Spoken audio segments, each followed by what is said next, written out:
Welcome to Task 8 of Math is an Art. You have made it to the last and final task. It is time for your teacher to assign you your art partner. Press pause, then press play when you are ready to continue.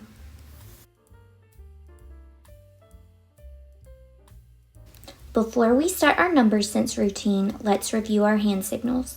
We use these hand signals to communicate our thoughts during a number sense routine. These signals are held in front of your chest. A fist means I'm thinking about it.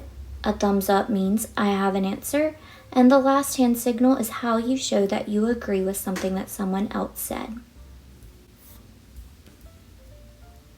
Today's number sense routine is called Would You Rather? Would you rather eat 1/4 or 1/2 of a pizza? Press pause, discuss this with your art partner, then press play when you are ready to continue.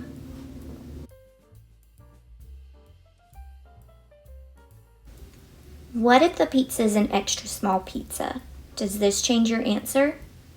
Press pause, discuss this with your art partner, press play when you are ready to continue.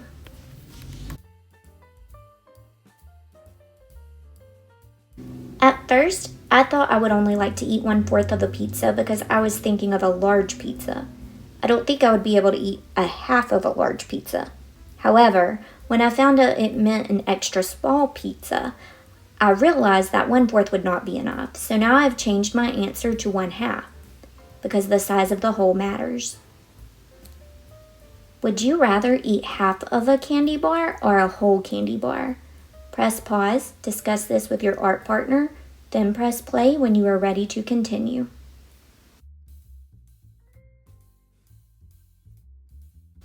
What if the candy bar was an extra large candy bar? Does this change your answer?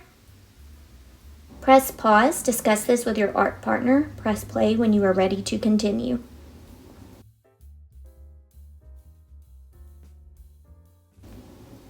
Originally, I wanted to eat half because I'm not a big fan of chocolate candy bars, so I would not like to eat a whole bar. Then, when I saw that it was an extra large candy bar, I decided to stay with my original answer. Since I don't like chocolate candy bars, I definitely couldn't eat one whole candy bar this size. You may have noticed your answers in your class varied. That is perfectly fine because we all have different tastes and perspectives. Today we will practice the Japanese art of paper folding called origami. Today's art learning target is I can create a work of art influenced by the Japanese style of art, origami. Before we begin our art project, let's look at the American Museum of National History in New York City. Every year, starting in April, a team from the museum and volunteers from Origami USA get together to plan the theme and begin selecting origami ornaments for the tree, which is put on display from late November to January. The website is origamiusa.org. Here is a zoomed-in view of the tree. What do you notice? What do you wonder? Press pause, discuss this with your art partner, then press play when you are ready to continue.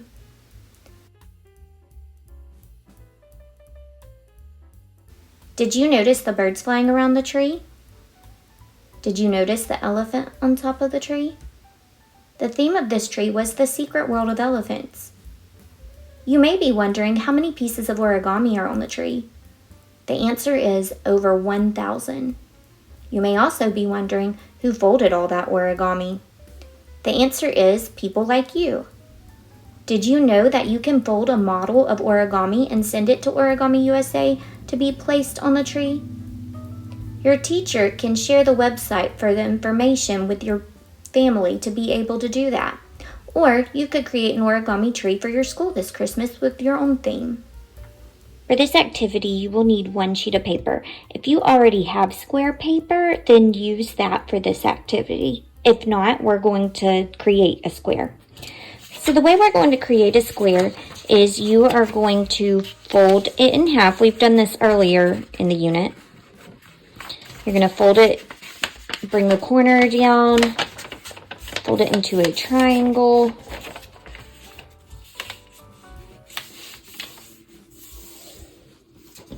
and then you're going to cut the extra piece off.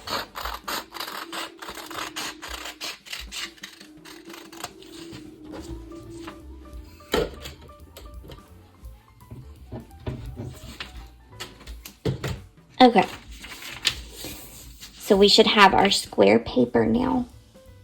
Let's look at some basic origami folds so that you can see fractions involved and warm up for our art project. You are going to start by folding your square into a rectangle like this. Try to make sure that your edges match as close as possible.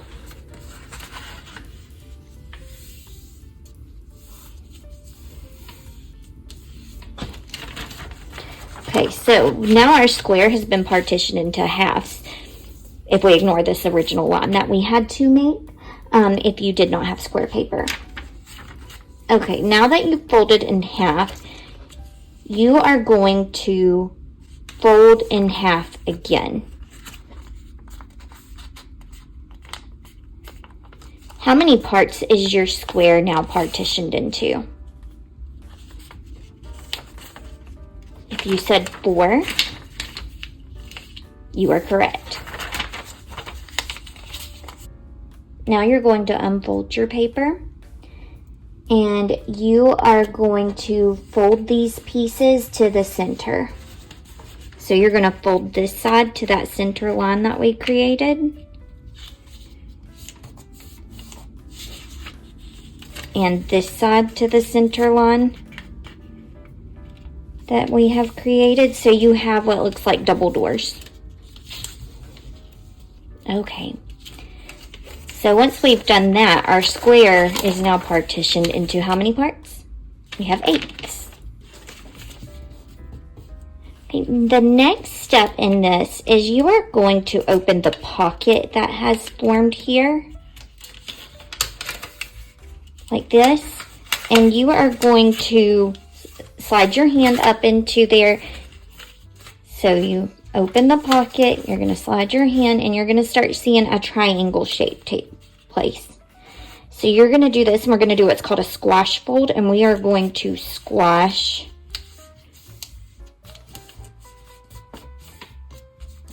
that piece down. And so now we have what looks like this. We are going to do the exact same thing to this side.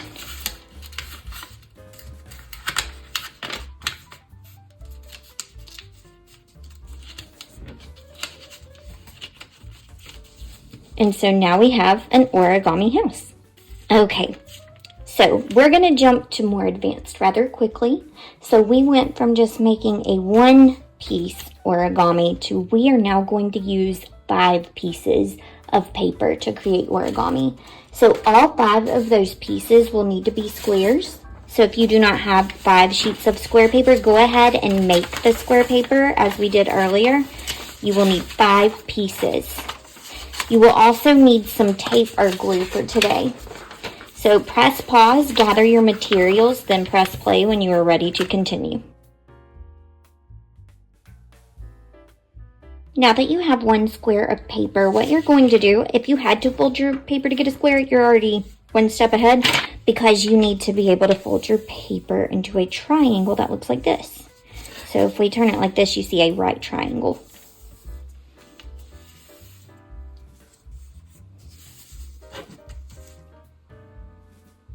Okay, now that you have this completed, you are going to take the corners of each triangle, and you're going to take the corners of the triangle, and we are going to fold them up like this.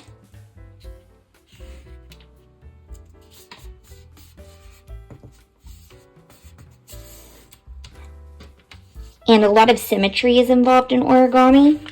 So you're going to do the same thing to the other side so that they match. So we get a diamond shape.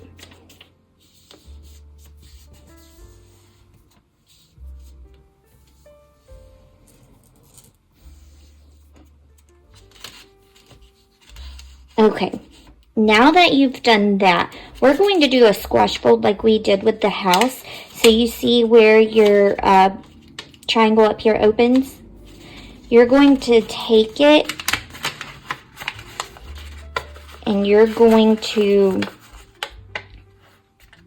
form it like this. And you will press and fold and it will make a kite shape.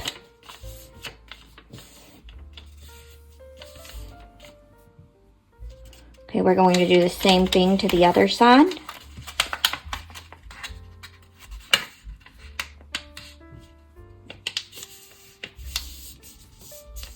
So now we have what looks like this.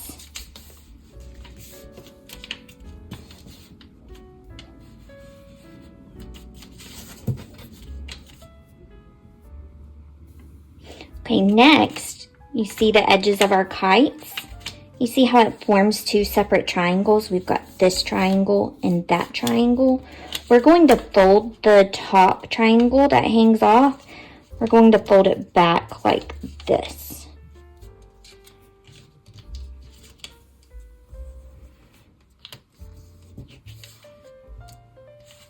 Same thing on the other side to keep it symmetrical.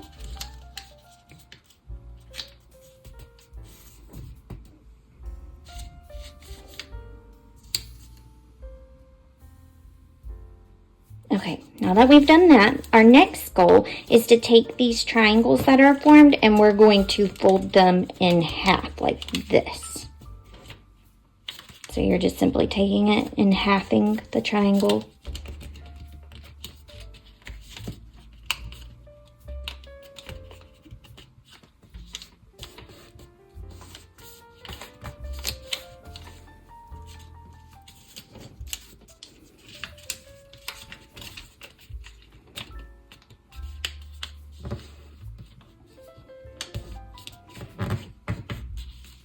Okay, so we have a piece that looks like this. Now our last part of this is to simply, we're not folding on this part, we're bringing the pieces together to look like this.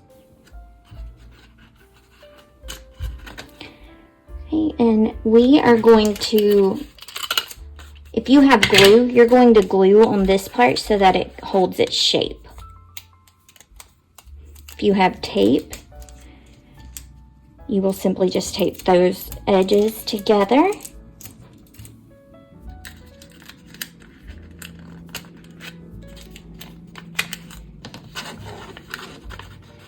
And so now we get a piece that looks like this. Okay, so this right here is 1/5 of our project. If we repeat this 5 times, what do you think the whole is going to look like? What are we making? Press pause, discuss that with your art partner. Press play when you are ready to continue. So with the remaining of your 4 pieces of paper, you're going to follow the same directions that you just followed. If you need to rewind the video and replay that part, feel free to. So make the rest of your pieces of origami and then press play once you've done that, and we'll talk about how we're going to put this together. Okay, now that we have our 5 parts, what we're going to do is we're going to start putting them like this. And you're going to either glue or tape them together where they attach.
Okay, so once you bring them together, you should have a beautiful origami flower. You may have to find something to attach yours with here at the bottom, like I do need for mine, whether that's glue or tape.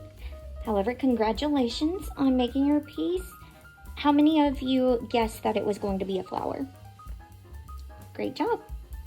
Right, now it is time for our lesson notes. Our math learning target for the day is I can determine the size of a hole based on a part. Okay, for our lesson notes, we are going to look at the top where it says this is 1/5 of the hole. What does the hole look like? So if we know that this section right here is 1/5, how many times should we see that to make the hole? We should see that 5 times. So 1, 2, 3, 4, 5. So our hole looks like this entire object right here. All right, this next one says this is 1/4 of the hole. What does the hole look like? So looking at this, I can tell it's circular in shape. So I'm going to try to draw that circle. Okay, and now I can see what the rest of the hole looks like. Okay, now this last one, it says this is 3/4 of the hole. What does the hole look like? I do not need to repeat this whole section 4 times. I actually need to think about, okay, if this is 3/4, what does 1/4 look like? So looking at this, I see 1, 2, 3, 4, 5, 6 wide. So I know if I divide 6 by 3, that 2 units would be how wide one of my fourths is. And so the hole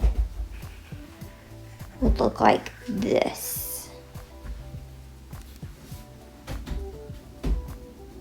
Okay, and lastly we have, this is 3/8. What does the hole look like?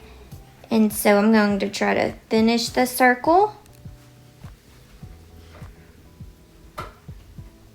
Okay, so looking at that, I know that's 3/8, so I know that 4/8 is going to be here. So I'm going to go ahead and put that into parts, so 3 parts. And then I can continue to draw the rest of my figure. Okay, so this is how we can know what part of the hole looks like. This is how we use a part of a hole to understand the whole part. To understand the whole. Now it is your turn to show your teacher what you have learned through this lesson. You will complete the Task 8 formative assessment. Your teacher will give you more information about how you will turn this in. Press pause, then press play when you are ready to continue.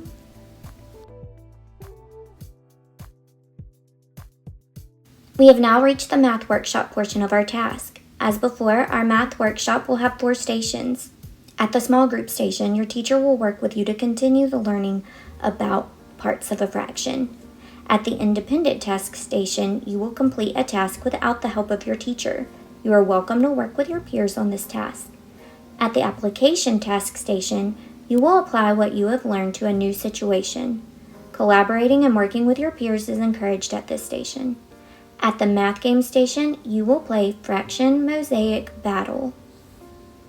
For the game Fraction Mosaic Battle, you will need a paper clip and you will need colored tiles. So what you're going to do is one player will spin the spinner. Okay, so I get 3/4. And then I'm going to spin the spinner again for a color.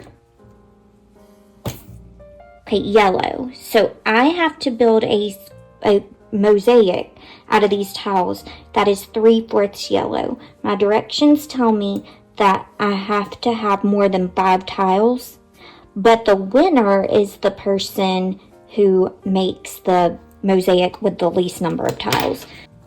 Okay, so there's my mosaic. I have 3 out of 4 pieces that are yellow. I could also build this to be a 8 pieces if I don't quite have enough colored tiles for that. However, I could have 8 pieces. A yellow one here and a blue one here. And so if this was a yellow tile here, would be building my mosaic 3/4 yellow. Once again, the person that wins is the person that builds there with the least number of tiles. So you continue to play this, and so after about 10 rounds, the player who's won the most is the winner. It is now time to begin Math Workshop. Press pause. When you are ready to continue, press play.